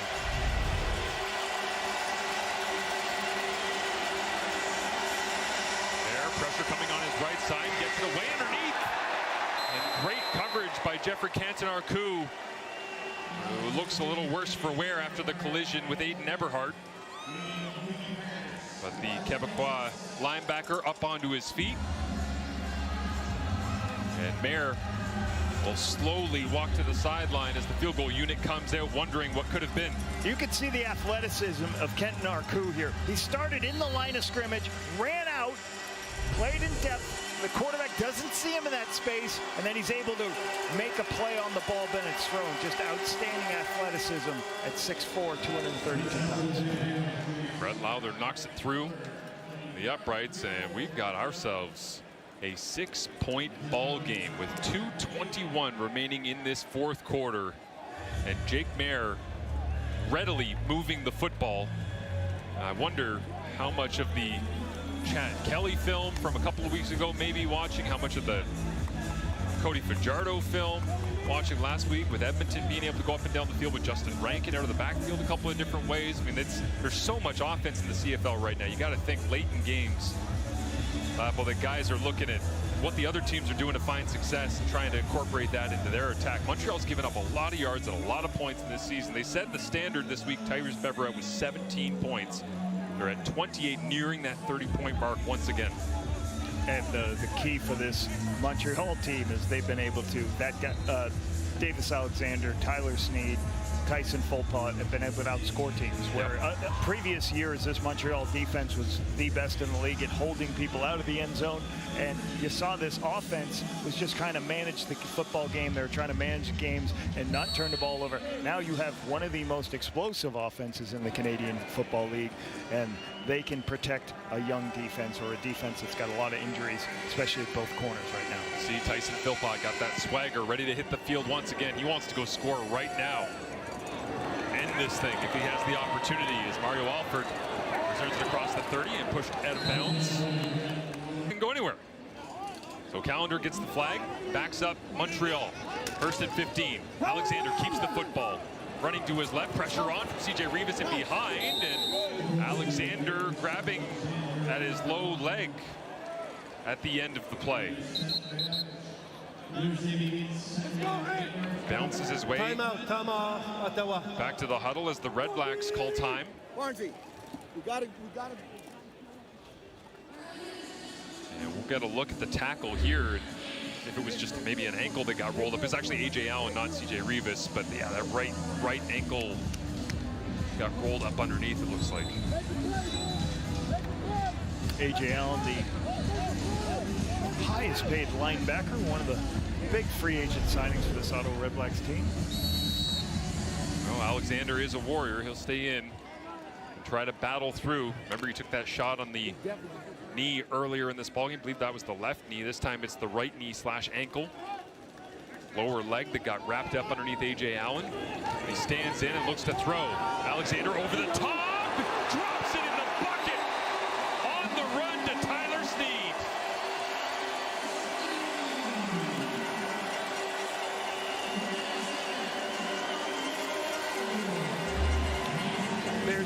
seams in a zone defense. You're going to put players in a position where they can't cover. Okay, he just runs by the player in this part of the field. I thought it was zone coverage because it was so wide open. It had to be man right there. Good Lord, he ran right by Bennett Williams. Bennett Williams in no position to make the play. He sees the seam, takes the throw up to Snead. Great location, Davis Alexander. Great response with a bum ankle. Yeah, keep in mind, couldn't really move. Not moving all that well right now, so kind of flat-footed. Just threw that one with all arm as they'll hand it off. Travis Tice. And a good pickup on first down. Montreal leaning on the ground attack here, maybe with their quarterback feeling a little worse for wear.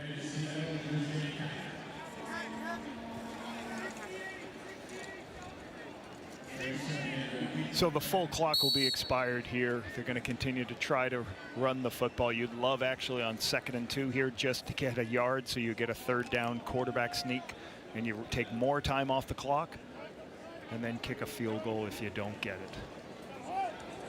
Or get the 1st down and run the clock out. Again, handed off inside, and Ottawa's defense all over it. Leaders in the CFL and tackles for loss coming in to this ball game. As at the end of games, whether it was Edmonton week 1 or Toronto last week, teams trying to run it out. That's when the Red Blacks front has really feasted, and they will force the field goal unit onto the field as Bennett Williams from the secondary of the Red Blacks. It's a long one, up. so you're just going to take the points here. Make it too difficult for the Red Blacks to come back with 1-2. Not sure if Tyson Philpott will get another opportunity to catch a pass, but as it stands with this Jose Maltos Diaz field goal coming, and it hasn't made tonight, just 0 for 1, 48. Philpott has 12 catches for 198 yards. Expanding his league lead as Maltos Diaz with the hold from Joseph Zima. He might have missed the extra point after the Travis Tice touchdown. But Maltos Diaz money that time on the field goal attempt. 37-28.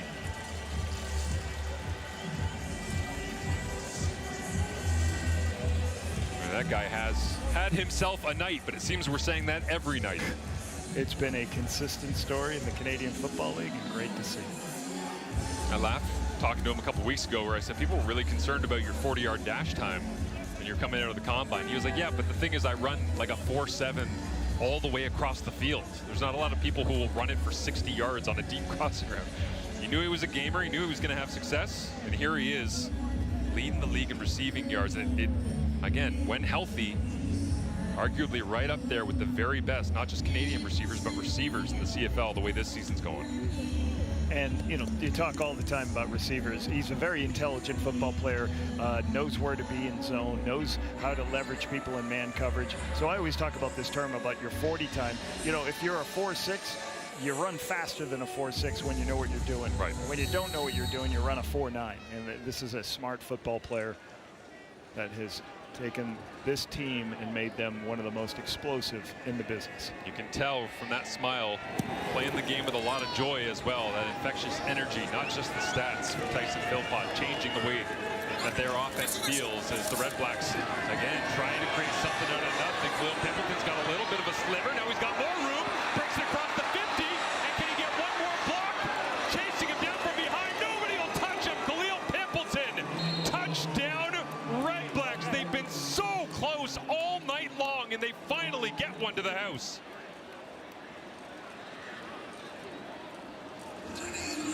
.93 yards and never a better time than the present. The last return, which was a huge return, out to the 50-yard line. Khalil Pimpleton circled the whole defense, went to the wide side of the field. If you watch this one, he starts through that. Everybody plays contained to the wide side. He cuts it back in on the crease, and then the lower body strength takes over, and the speed and quickness to force the touchdown. The third return touchdown this Montreal special teams has given up this season. Outstanding response from a team sitting at 0-2. And again, after the field goal, you could almost see the frustration on Jeff Reinbold and Ryan Dinwiddie's face, special teams coordinator, head coach for the Red Blacks, going, man, finally we got one, but damn, we haven't left ourselves much time to use it. Yes, and now you have the difficult opportunity of trying to recover the ball with 41 seconds left. Saw the onside games being played in Kelowna between the Lions and Stampeders. By the way, don't kick it towards a Philpott. That was what I learned watching Calgary as Sean White popped one into the air towards Tyson's twin brother, Jalen. What a great play by Khalil Pimpleton. It just shows like his ability to put his foot in the ground, get north-south. You know, first in the CFL in combined yards coming into this game. Receiver, punt returner, kickoff returner, just spectacular return. The Alouettes, not only the 11-game winning streak over the Ottawa REDBLACKS that Ottawa's dearly trying to finish off, also just hot in June through their first 3 games of a season since 2023. The Owls have been great with a combined record of 10-2 this year, 2-1 coming into this one after the overtime defeat to Edmonton last week. As we keep seeing Khalil Pimpleton, one of the reasons Khalil Pimpleton's on this football team because he beat out a pretty good returner named Devontae Dedmon, who's actually on Montreal's sideline. Standing start to the career for Khalil Pimpleton. Wilder lights it up, has to go 10, does, hanging in the air, and what do we say? Don't go to a Philpott. Step. Yes, a couple weeks ago on Friday. Under 40 seconds, clock management, end of the game. New rule comes in, and the Alouettes, that was the frustration you saw from the REDBLACKS coaching staff. Kneel it out a couple of times and concede the final snap. As Jason Moss walks forward to congratulate his players, and Jake Mayer and Davis Alexander come together for a memorable one. It was close, it was competitive, it was feisty at times.